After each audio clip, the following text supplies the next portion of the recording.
The following is a Comfortably Zoned Radio Network production.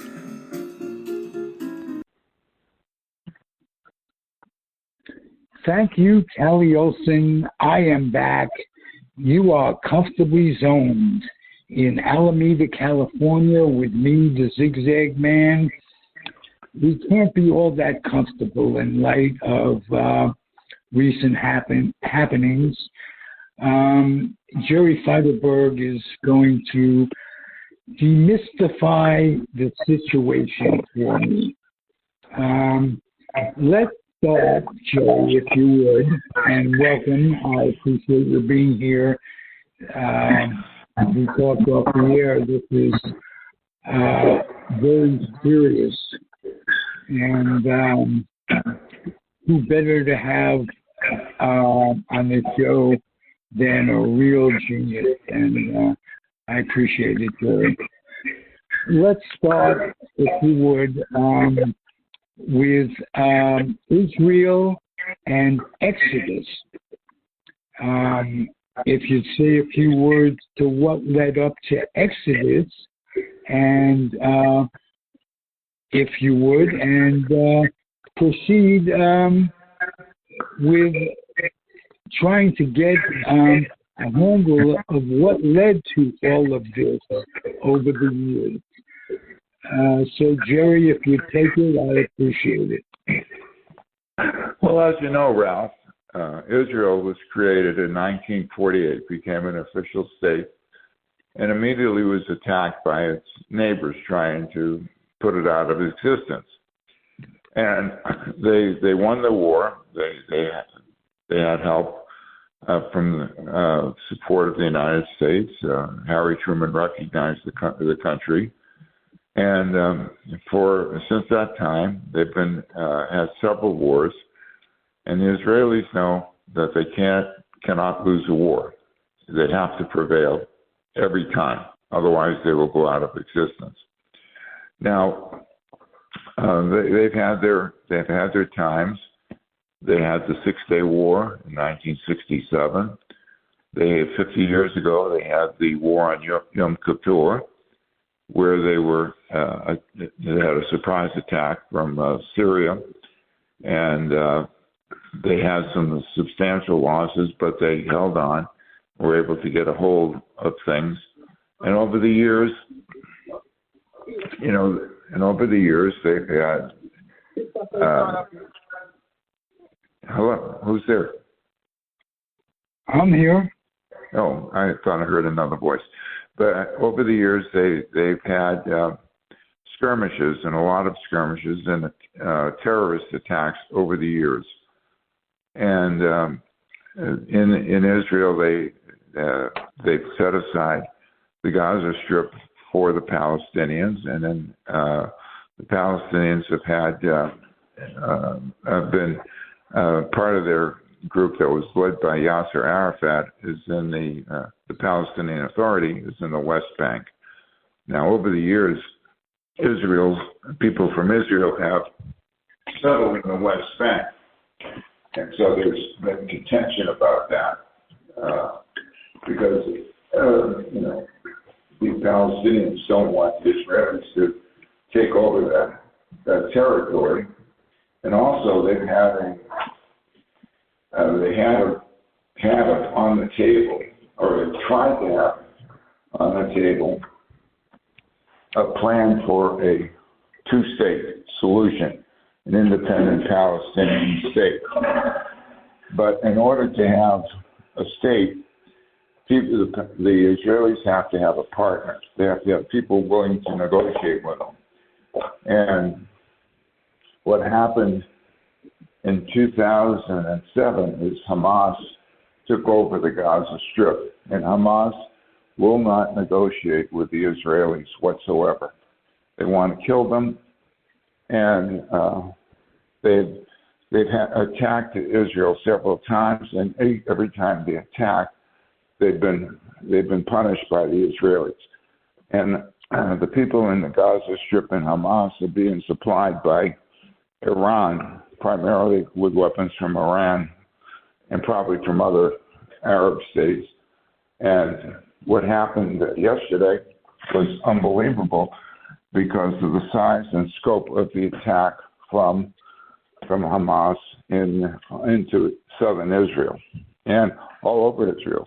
Not only did they send rockets into Israel, missiles into Israel, they breached the fence that they had just to knock the fences down, and they had a coordinated attack, and over 600 casualties have occurred in Israel, and it's the most Jews that have died since the Holocaust. Wow. 700 last count, 200 injured, and a whole bunch of people being held hostage. Yeah, exactly. And the Palestinians are starting to pay the price because Israel has gone in and have leveled some buildings in Gaza. And the last I heard was about 350 Palestinians have perished. So that brings the total to over 1,000 people. In one day. In one day. It's like COVID. When you think of that. Wow. In addition, we're hearing that Americans may have perished in Israel. There may have been people visiting. There may have been Americans living in Israel. We don't know. The worst seems to be in the southern part of Israel, near where the Hamas breached the fences in that area in southern Israel, several of the cities.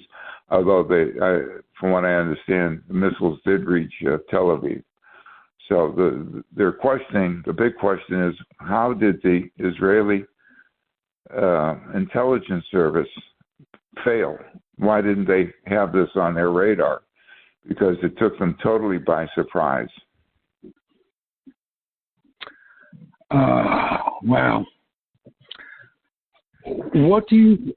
How far do you see this thing going? Is this going to be quick strikes by the Israelis and boom, it's over, and they're getting a lot of martyrs are being made one way or the other, because the hatred continues, and how it's gotten this far has been unbelievable to me. Yeah, that's a difficult question, because there's been some activity on the Lebanese border by Hezbollah, which is also financed and funded by Iran, and that could be some issues. I don't know if Syria is going to get involved. Usually I'm not sure, but it's very possible. I think part of the problem, or why this is happening, is perhaps that the Palestinians and Hamas in particular were concerned that Israel was about to formalize relationships with Saudi Arabia.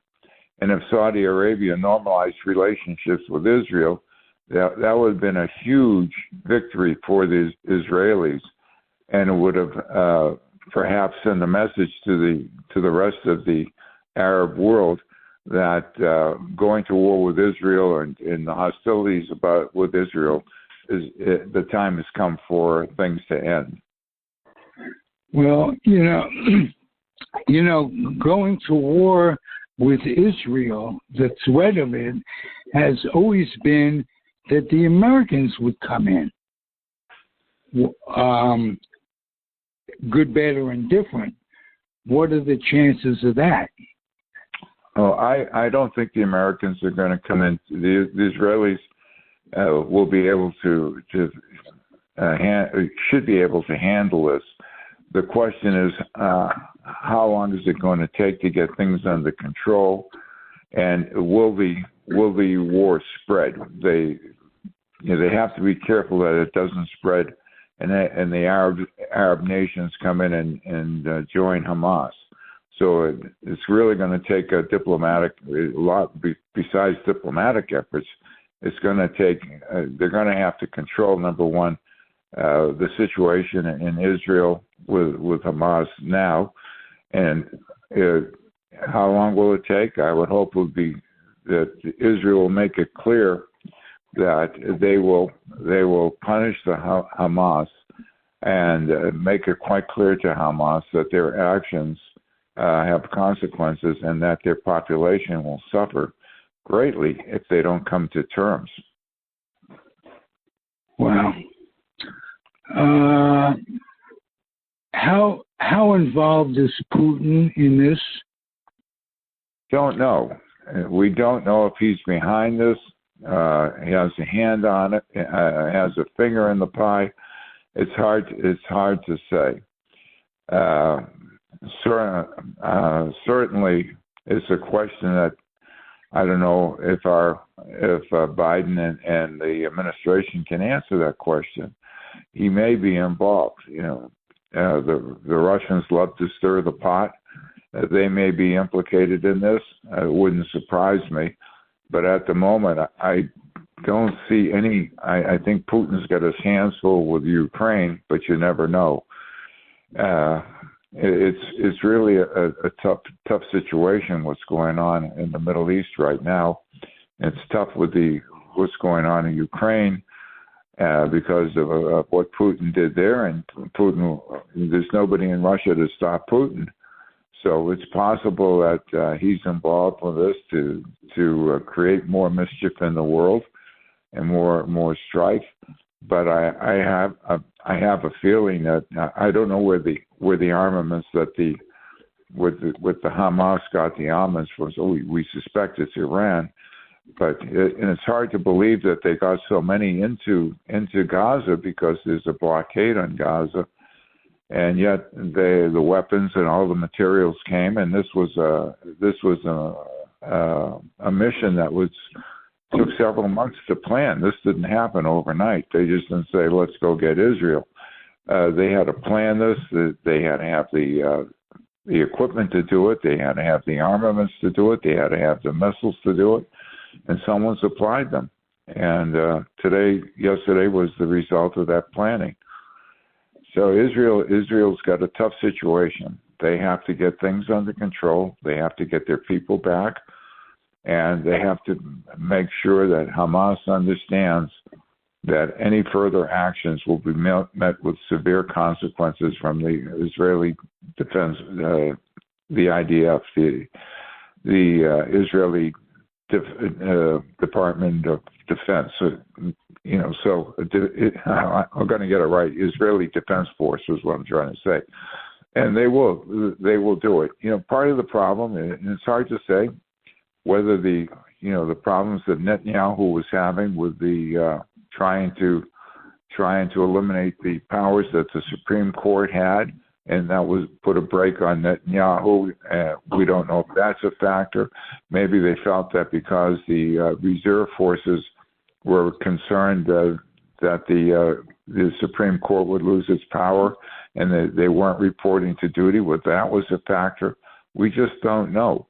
Israel's a small country, and they have to call. They don't have that many people on active duty, but they call the reserves up, and they're ready to go. Now, and as I said, they're fighting for their survival. They cannot afford to lose a war, and if they lose a war, it's their existence. And so this is why this is so serious. The elephant, the big elephant, or however they want to call it, has to be Trump. What part is he going to play? What side would he be on at this point? Obviously, he's a Netanyahu guy and vice versa. What's going to happen that way? Well, of course, Trump is going to blame Biden for not, he's going to say that if he were in power, this wouldn't have happened, but we don't know that.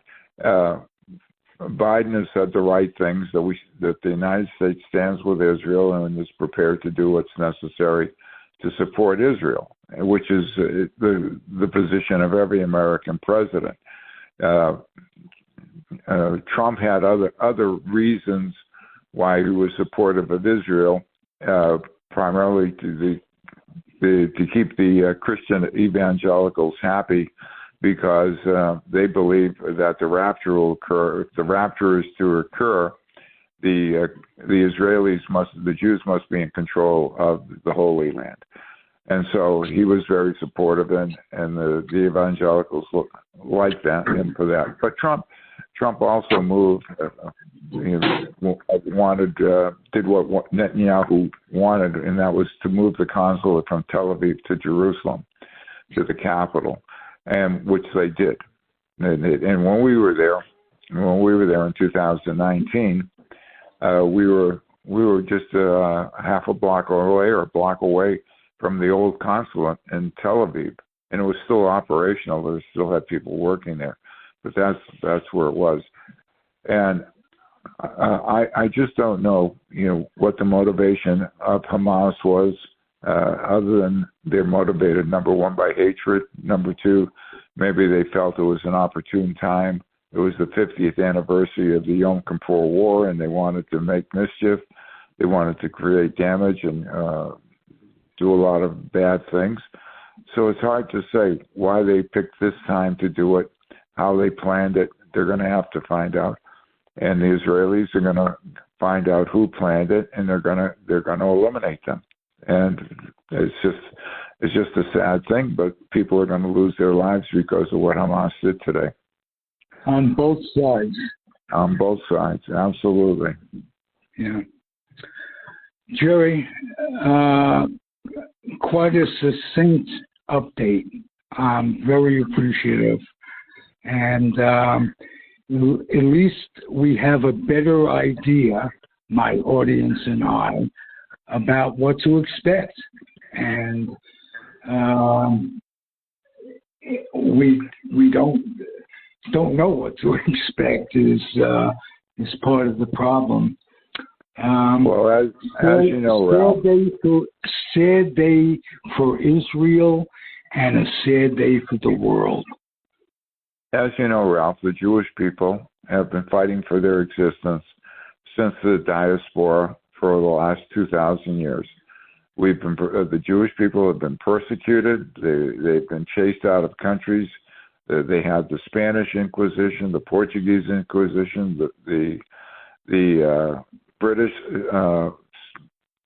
has sent the Jews away for a couple hundred years in England, and the United States and Israel. The United States has been a good home for the Jews, and people were so revulsed by what happened during the Holocaust, when 6 million Jewish people were taken and murdered, the wholesale murder.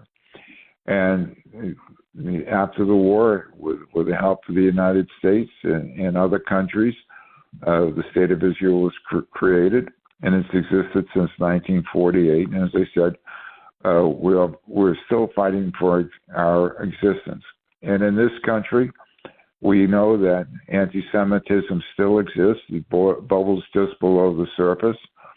It's due to Trump and what he did and his attempt to be a wannabe dictator and white Christian nationalism. Anti-Semitism has risen, and the number of incidences has increased over the last several years. And will it continue? I think it will. If Trump is ever to get back into the White House, it will set things off again, and things could become uncomfortable for Jewish people, even here in the United States. So we must be observant. We must do the things necessary to inform the citizenry of the anti-Semitic events, and we must say never again. The Jewish people must never allow this to happen again, and that's why the United States must support Israel. It must never happen again. Well said, Joey. Well said.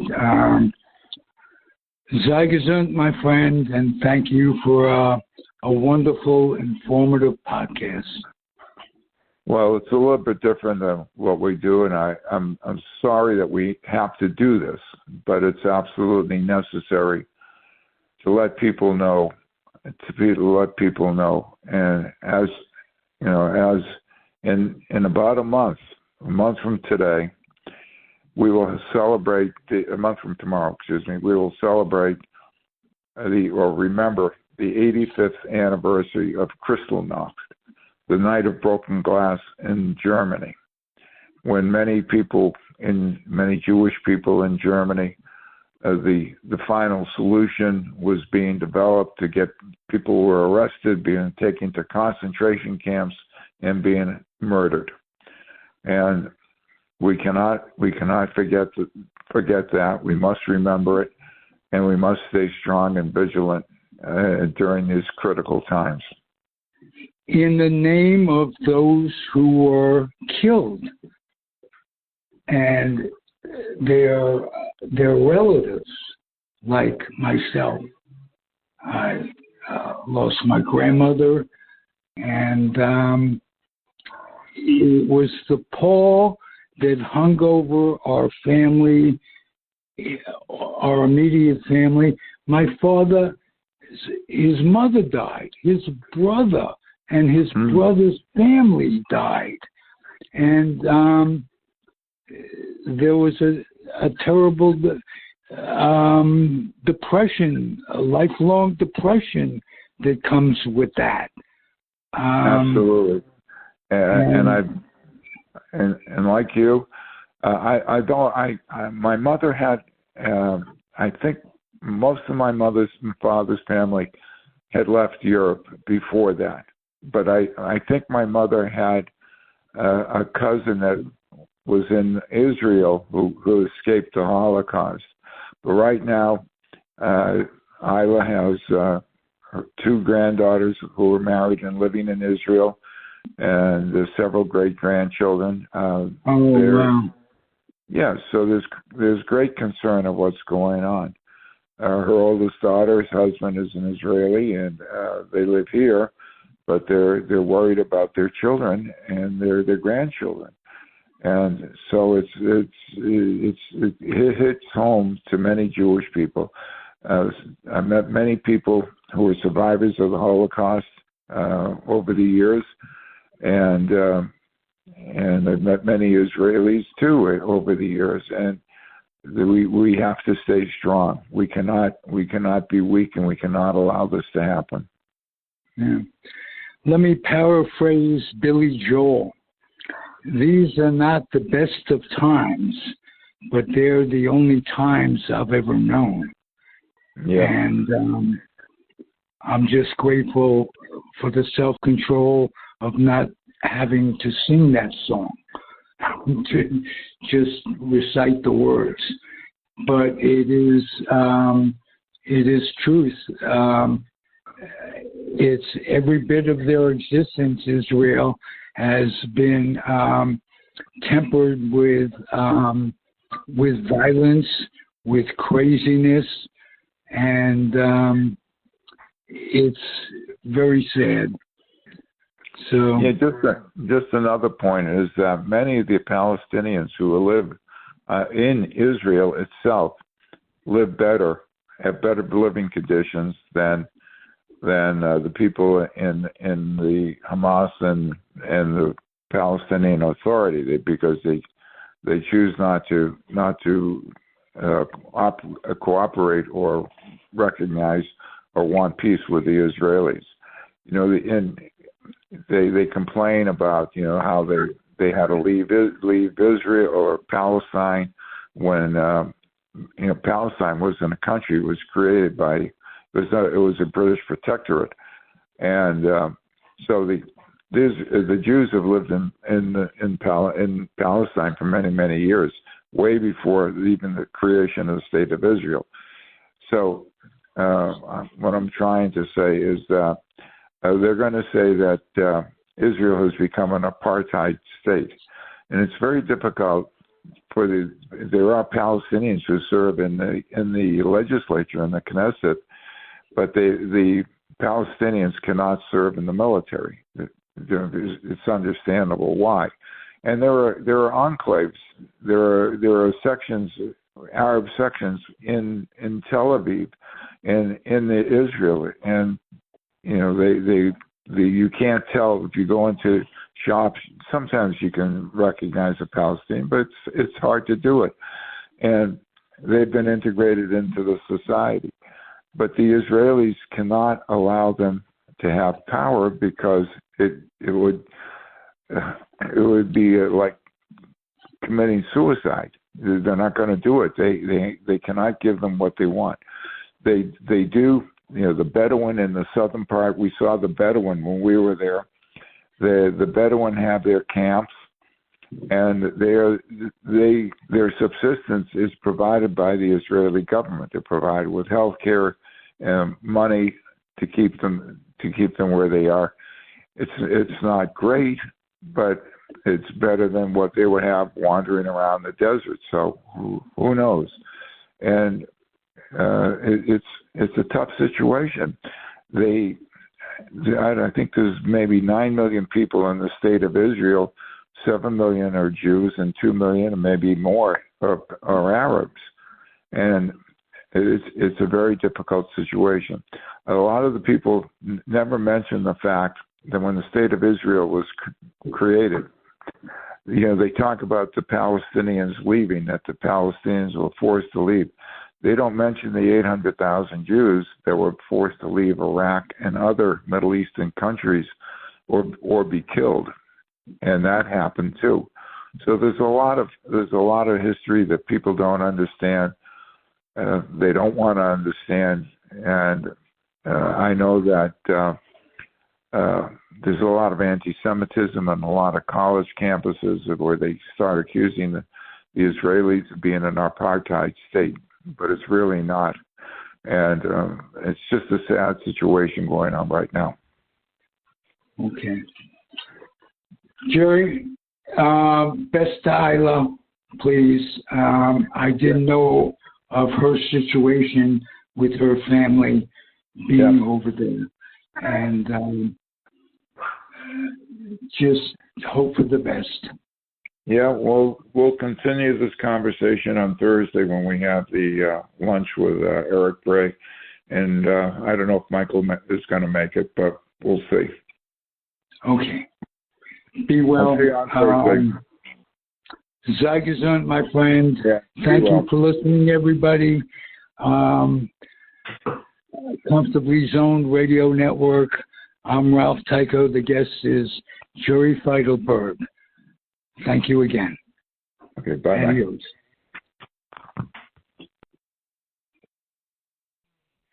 The proceeding has been a Comfortably Zoned Network production. You are advised to keep your dreams wet, your humor dry, your children and grandchildren out of military recruiting offices and off the laps of clerics who wear dresses. Thank you for listening, everyone. Happy trails.